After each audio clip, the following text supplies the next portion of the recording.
इस वक्त हमारे साथ बात करने के लिए मौजूद हैं फॉर्मर आईपीएस और एसटीएफ और एटीएस के फाउंडिंग मेंबर राजेश पांडे जी, जिन्होंने मुख्तार अंसारी के सभी गुर्गों को अपने समय में ट्रैक करके, इन्वेस्टिगेट करके और उन पर जांच करके खात्मा करने का काम किया था। कई जिलों में इनकी तैनाती भी रही है, बाकायदा एसएसपी, और कई बार मुख्तार से आमना सामना भी हुआ।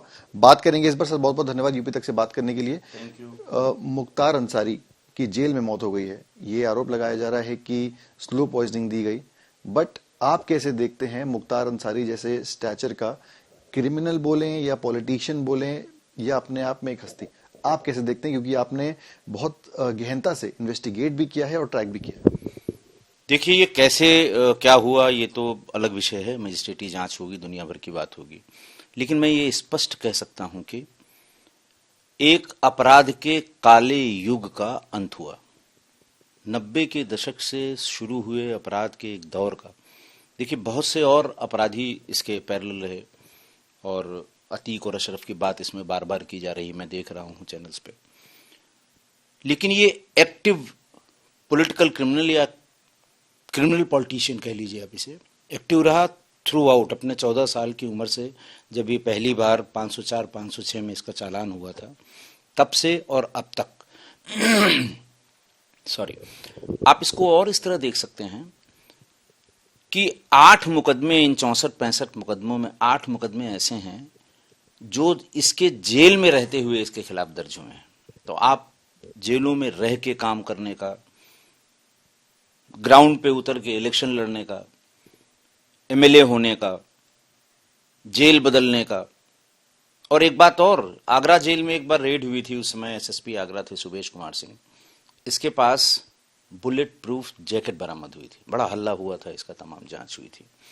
तो एक एक्टिव अपराधी कम पॉलिटिशियन, पॉलिटिशियन कम अपराधी, जो भी आप इसे कह लें, एक पूरे युग का अंत हुआ। कैसे हुआ, क्या हुआ, ये जांच का विषय है। अगर आपके इंटरैक्शन की बात करी जाए, मुझे याद है कि एक मुकदमा भी लिखा गया था, लखनऊ का एक मामला था जहां पर किसी पत्रकार को शायद मारने का भी मामला था। ये सब आपकी सामने चीजें कई बार हुई जब आप एसएसपी थे।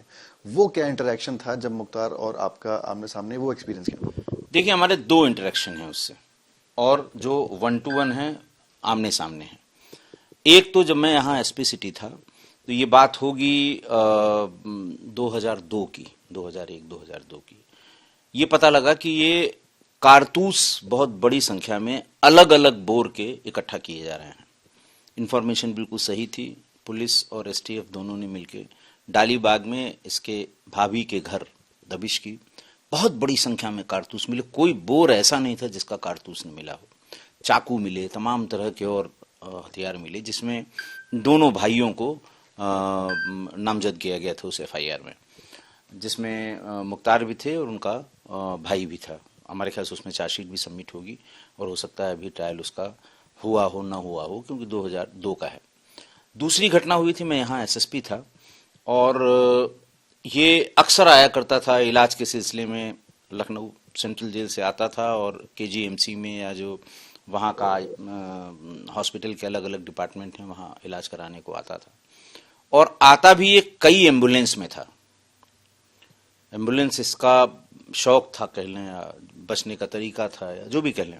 किसी को पता नहीं होता था कि किसमें नहीं होता था किसमें है। तो 4-5 एम्बुलेंस आई जेल की तरफ से, उन्हें मेडिकल कॉलेज जाना था। हजरतगंज चौराहे पे आप जानते हैं कि वहाँ पूरा दिन पत्रकार, प्रेस फोटोग्राफर, वीडियोग्राफर सब मौजूद रहते हैं, क्योंकि वो सेंटर ऑफ एक्टिविटी है, हार्ट ऑफ सिटी है। वहीं पर राजभवन है, विधान भवन है, लोक भवन है, और ये मुख्यमंत्री के आवास हैं, मंत्रियों के आवास हैं। तो सबकी आवाजाही उसी चौराहे से होती है। तो पत्रकार का तो काम है कि उसे अच्छे शॉट मिल जाएं, एक आध बाइट मिल जाए। वहाँ पर रेड लाइट पे ट्रैफिक रुक गई, अचानक ये काफिला आके रुका। इसमें 5 शायद एम्बुलेंस थी, पीछे 10, 12, 15 गाड़ियां थी, उनके आदमी थे, गुर्गे जो हमेशा चलते थे उनके साथ थे, कुछ मोटरसाइकिलें थी।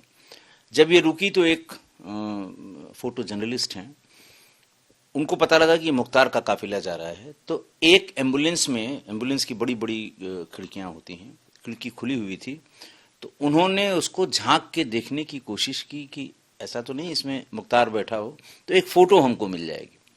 लेकिन उनकी गर्दन में कैमरे के जैसे ही भीतर गई, इसके साथ जो लोग चल रहे थे उन्होंने गर्दन से ही खींच के उसे भीतर डाल लिया एम्बुलेंस में और उसे बहुत मारा। ट्रैफिक खुला, उसे आगे ले जाके छोड़ दिया।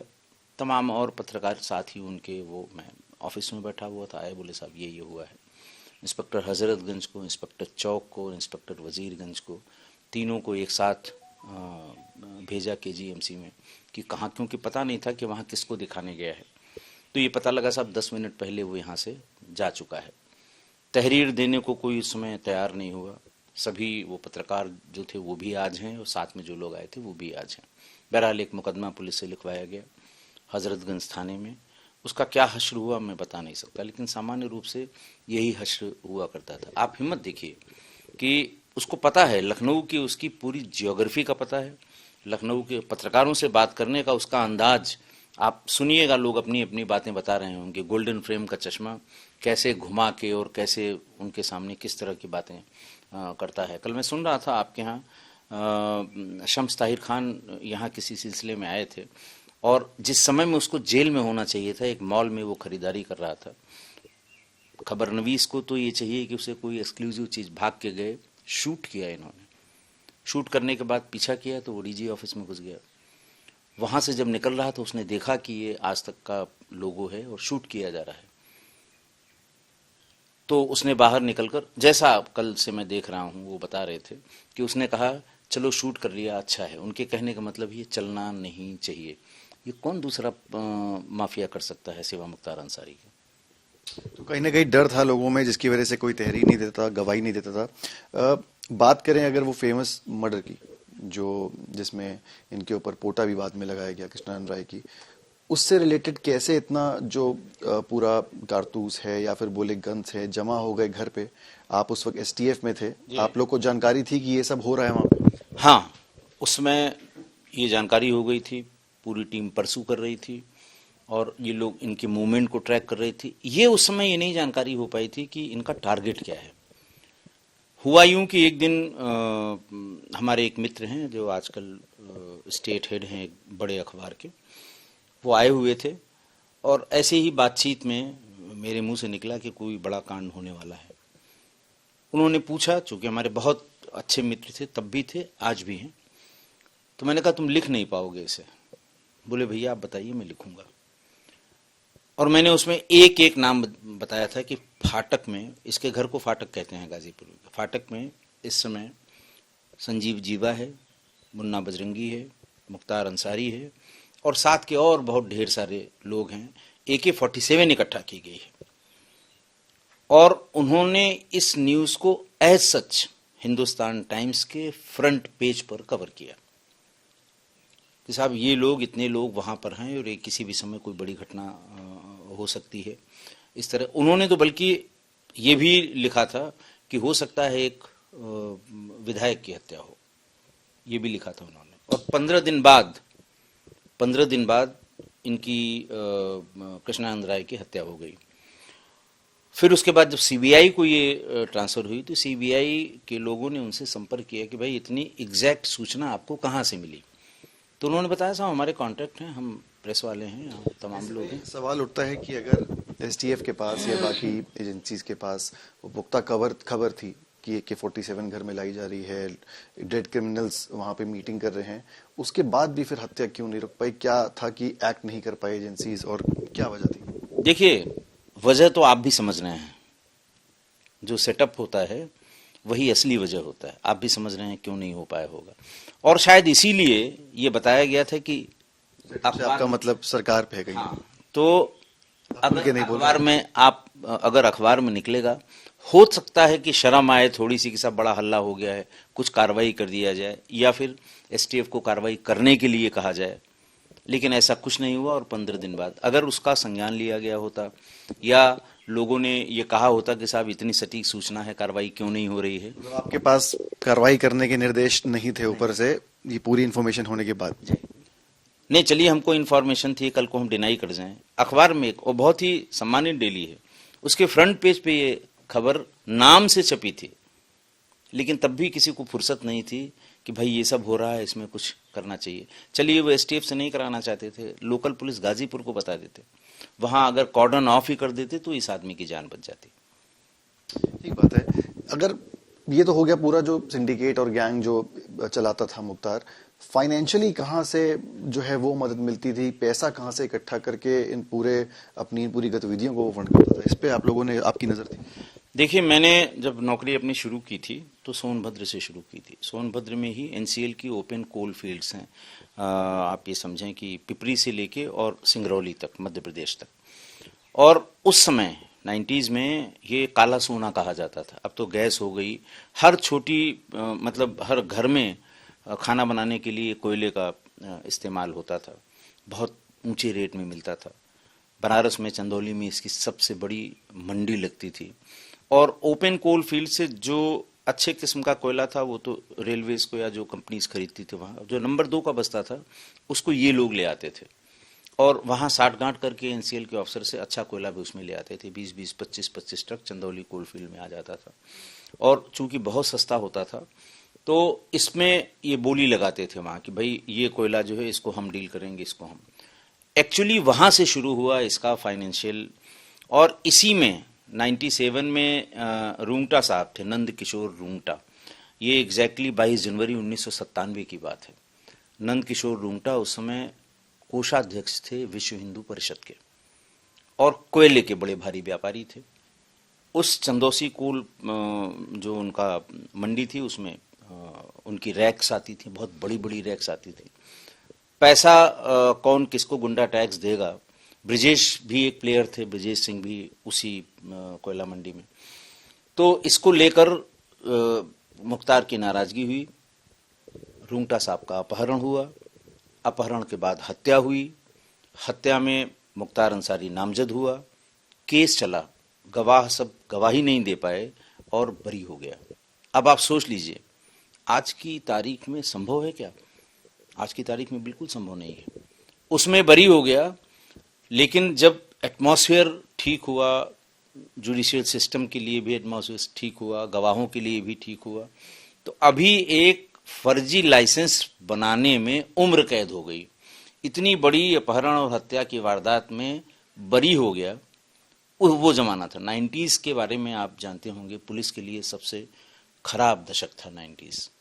उस समय मोबाइल फोन का इन्वेंशन हुआ नहीं था, इलेक्शन बैलेट पेपर से होते थे, लोग कब्जा करते थे। और यही वजह है कि जितने बड़े माफिया, चाहे वो अतीक हों, मुख्तार हों, शहाबुद्दीन हों या बिहार के तमाम माफिया हों, ये सब 90s की उपज हैं। आप इन सब के क्रिमिनल हिस्ट्री देख लीजिए, इनकी सब की क्रिमिनल हिस्ट्री की शुरुआत 90s से होगी। इसकी भी वही थी। अब आप देखिए ना, ये 88 से शुरू किया इसने और 97, 2005 उसके बाद होता चला गया। कई ऐसे मर्डर्स थे जो पुलिस वालों के थे, सिपाही के थे, आपके शायद एक बैचमेट भी थे, उनका कोई सिपाही या कोई साथ में चलने वाला, उनका भी मर्डर किया था। क्या मामला था वो, कैसे? देखिए, मैं सोनभद्र में तैनात था, मेरे बैचमेट थे स्वर्गीय दिनेश प्रताप सिंह, डीपी सिंह उनका नाम था, वो सीओ मुगल सराय थे। और फिर उसके बाद चेकिंग एक दिन चल रही थी, एक गाड़ी में तमाम असलहे, मुख्तार अंसारी के लोग थे उसमें, कहा तो ये भी जाता है कि मुख्तार अंसारी था, वहां उन्होंने पकड़ा वो असलहे और जो उनके आदमी पकड़े गए वो उन्होंने अपनी जिप्सी में रख के ड्राइवर से कहा इनको थाने पहुंचा दो। वो खुद इसलिए नहीं गए क्योंकि बड़ी चेकिंग लगी हुई थी और उनको लगा कि अगर ये मिले हैं तो और भी मिल सकते हैं।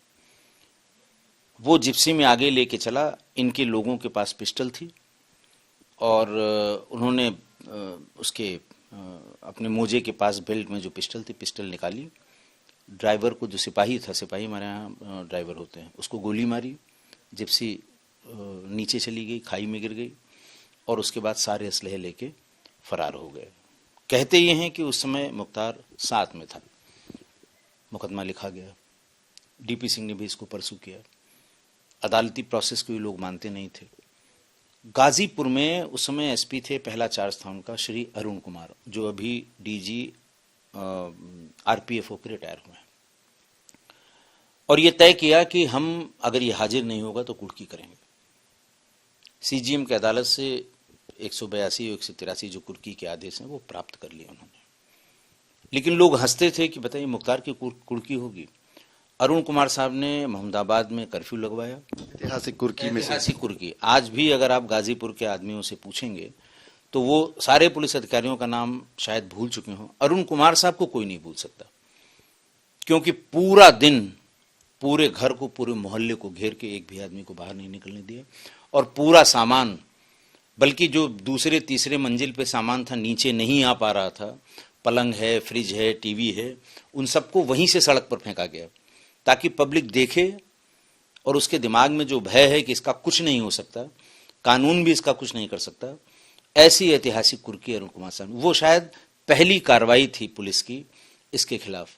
उसके बाद तो फिर ये पकड़ा गया, जेल आता रहा, जाता रहा, जेल में सुविधाएं लेता रहा, और बता तो रहा हूँ कि 8 केसेस ऐसे हैं जो इसके जेल में रहते हुए कायम हुए थे। जेल में था तब भी वो उसमें नाम, क्यों? क्योंकि वहीं से ये रंगदारी, गुंडा टैक्स, ये तमाम तरह के तमाशे ये जेल से करता था। और यही वजह है कि जब पंजाब से लाया जा रहा था तो इसका घोर विरोध किया गया, और उत्तर प्रदेश की सरकार को कितनी मेहनत करनी पड़ी, सुप्रीम कोर्ट तक जाना पड़ा कि साहब नहीं, हमारे यहाँ का केस है, हमारे यहाँ शिफ्ट किया जाए।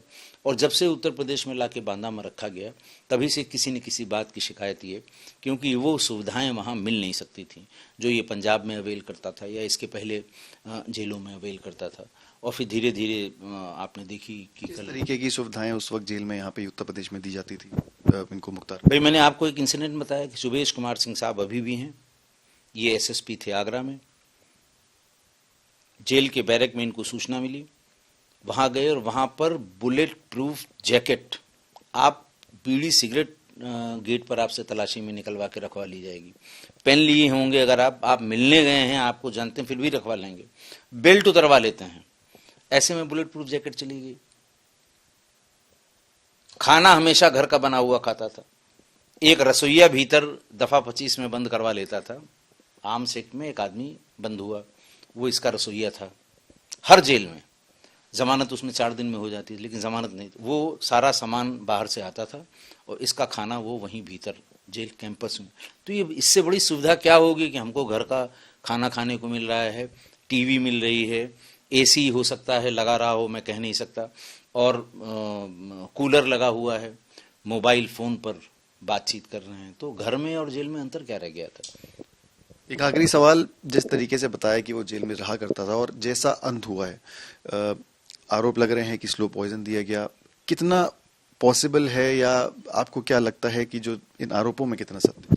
देखिए, मैं इन आरोपों के बारे में कुछ नहीं कह सकता। देखिए, पहली बात तो ये जुडिशियल कस्टडी में था, जेल में था, और जुडिशियल कस्टडी में कोई भी मौत होती है उसकी मजिस्ट्रियल इंक्वायरी होती है। जिसके ऑर्डर से ये जुडिशियल कस्टडी में था, वो इनकी ये मैनुअल में है कि अगर इस तरह से कोई कैदी भीतर मरता है तो उसकी इंडिपेंडेंट मजिस्ट्रियल इंक्वायरी होगी और कोई अच्छे मजिस्ट्रेट नामित किए, जुडिशियल मजिस्ट्रेट नामित किए जाएंगे और उस इंक्वायरी में सब चीज़ें पता लग जाएंगी, क्योंकि कैंपस के भीतर का है, रिकॉर्ड भी कैंपस में है, बातचीत भी कैंपस में है, कब शिकायत हुई वो भी कैंपस में है, कब दरखास्त दी वो भी कैंपस में है। क्योंकि पुलिस का दखल नहीं है, जेल मैनुअल के हिसाब से चलता है। जेल की पुलिस अलग है, जेल का डिपार्टमेंट अलग है, जेल की डीजी अलग है। तो वैसे जब आज के ज़माने में जब डिजिटल युग जिसे आप कहते हैं, कोई ऐसा रिस्क लेगा नहीं जहाँ तक मेरी समझ है, क्योंकि भीतर चीज़ें रिकॉर्ड भी हो रही हैं, भीतर बातचीत करने वाले भी हैं, कब किसने किसको फ़ोन किया मोबाइल से, किस डॉक्टर को फ़ोन किया, किसको बुलाया भीतर, ये सब चीज़ें भी हैं। तो डिजिटल युग में कोई जेल की चहारदीवारियों के भीतर कोई इस तरह की बात हो जाए, मैं फिर भी कह रहा हूँ कि मैं कोई टिप्पणी इसलिए नहीं करूँगा क्योंकि इस पर ऑलरेडी जुडिशियल इंक्वायरी होगी, आदेश हो गए होंगे, क्योंकि 24 घंटे में आदेश हो जाते हैं या होने वाले होंगे। तो जुडिशियल इंक्वायरी का जो आउटकम होगा वो दूध का दूध पानी का पानी कर देगा कि किसके आरोप में कितना दम है।